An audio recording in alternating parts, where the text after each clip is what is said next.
Hello. Good afternoon. May 13 after election. Another range tip. Ugaliin natin magpalit ng tubig sa mga range area natin. Actually kahit sa mga cord area. Kapag tanghali nagpapalit ng tubig.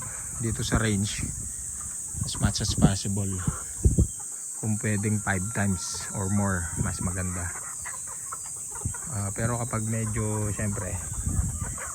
kulang sa tao kagaya dito kahit 3 times a day lang pwede, morning, tanghali, tsaka yung afternoon.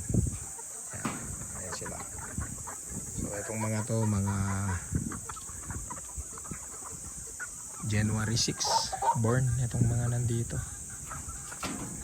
Kunti na lang pwede nang mag harvest pero parang isasagad ko sa kung hanggat hindi sila nag-aaway-away, hindi ko siguro kukunin muna, hindi ko sila i-harvest para mas maganda yung tubo ng ano nila, buto. Yung mga early bird namin nakapagbitaw na daw yung handler ko, so magsisimula na kami niyan magpagalaw sa mga yon para sa early bird.